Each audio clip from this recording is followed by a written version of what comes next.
On December 14th, Andrew Tate just straight up attacked Jake Paul on the streets, and believe me, it was worth seeing. At an event, this so-called boxer opens his big mouth, probably trying to grab some spotlight. Maybe he might have thought he could just trash talk and keep things light. But what Jake didn't realize was that he wasn't in a ring. There were no cameras set up for a hype reel. It wasn't a WWE promo. This was just a random encounter.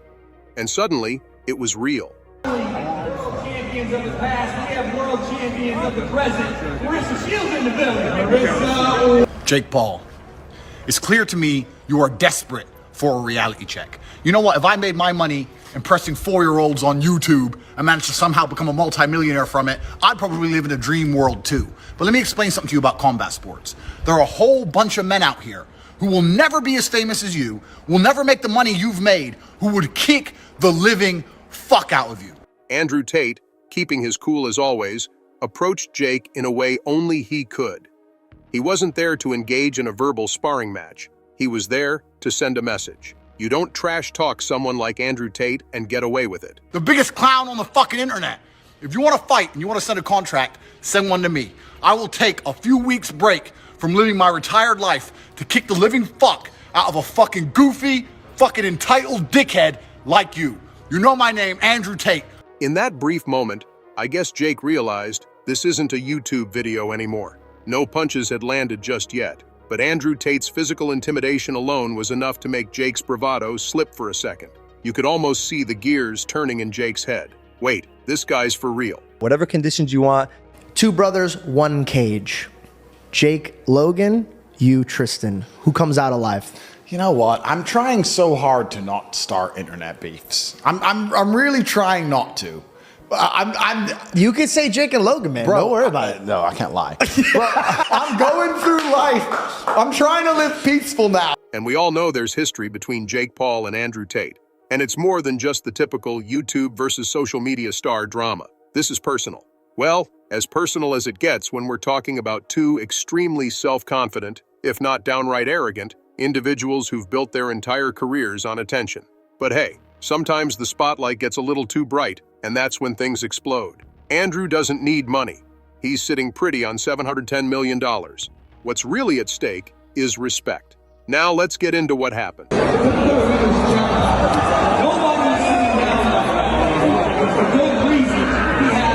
The real tension started when Jake Paul, having already boxed some lower-tier fighters, and no, we're not going to get into the debate on whether those were legit challenges, started throwing around some big names for his next fight.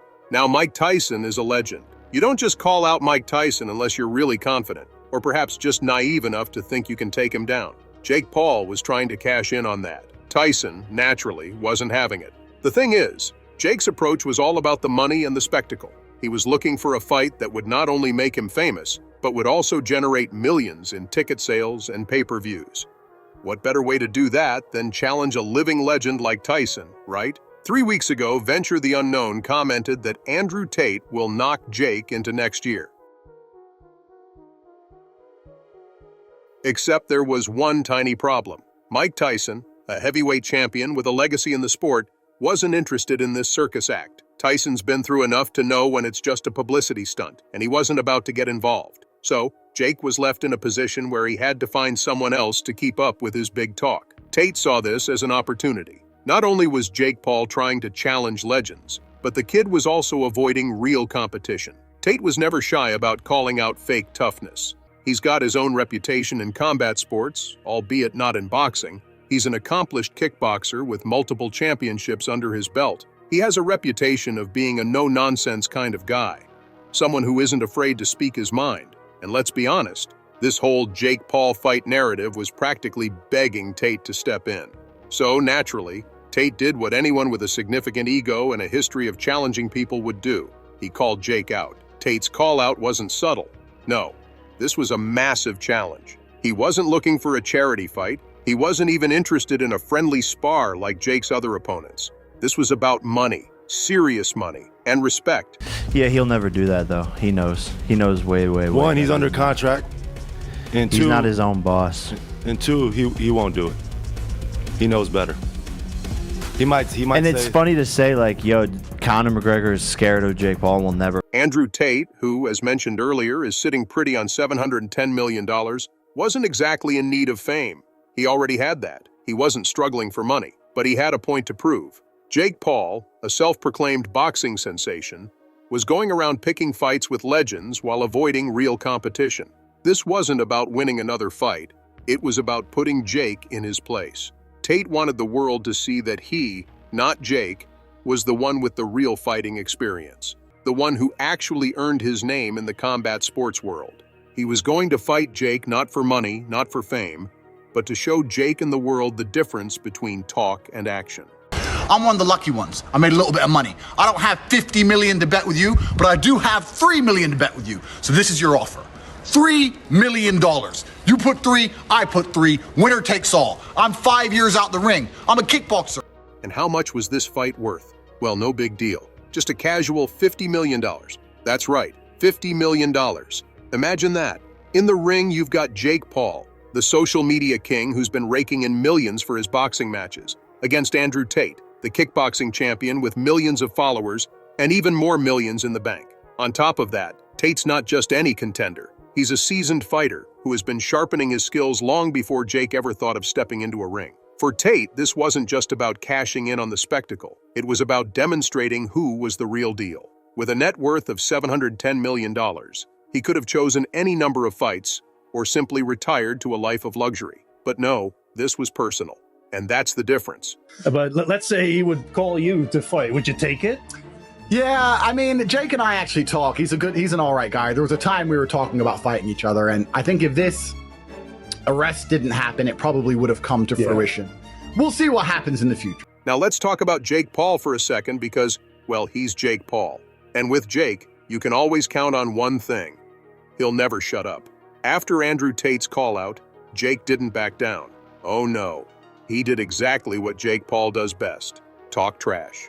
He couldn't resist taking shots at Tate, questioning his fighting ability, and throwing around more insults like it was his second language. And let's be real, Jake's brand of trash talk isn't exactly eloquent.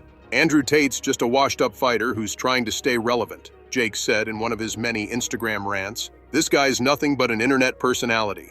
I'm the future of boxing, and I'm going to crush him.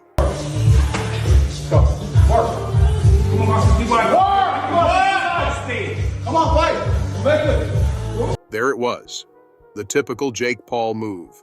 He said Tate was washed up, just like he said about every other fighter who didn't immediately roll over for him. But if we're being honest, was that a smart move? Probably not.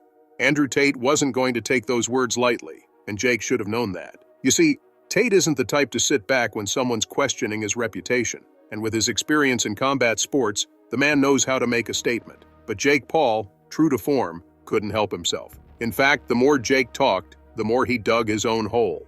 The world watched as Tate calmly responded, daring Jake to step into the ring. Jake, with his Twitter fingers, kept firing back. What happened next? Well, things escalated, and Jake was about to learn a very valuable lesson. One doesn't simply trash talk Andrew Tate without expecting consequences. Floyd Mayweather just destroyed Jake Paul, the so-called problem child of boxing, after he rejected Andrew Tate's fight like it's a tax bill he forgot to pay. And this is the same Jake Paul who loves to shout from the rooftops about fighting anyone, anywhere, anytime. Turns out that offer doesn't apply to people who might actually stand a chance of knocking his ego and him flat on the mat. And then there's Floyd Mayweather, the undefeated king of boxing, watching from the sidelines like a disappointed parent. Floyd didn't just call Jake out, he tore him to shreds. He branded Jake a cherry picker, accusing him of only stepping into the ring with opponents he knows he can beat. Let's be honest, Floyd's not wrong. Jake's fights are less about proving himself as a boxer and more about curating a highlight reel for YouTube, like he did here. He does tend to keep those guards down, but he's comfy at that point. The scuffle wasn't long. It didn't need to be. The point was made. Jake Paul, the brash, cocky social media star who had been running his mouth for so long, was finally face-to-face with someone who wasn't afraid to shut him up. And that's exactly what happened. The media exploded with the news. Headlines screamed, "Andrew Tate attacks Jake Paul," and the internet had a field day with the moment. But here's the thing, Tate wasn't out to ruin Jake Paul. He didn't need to. He already had what mattered. Jake Paul, on the other hand, found out the hard way what happens when you mess with the wrong person. Andrew Tate attacking Jake Paul on the streets wasn't just another celebrity incident. It was a statement.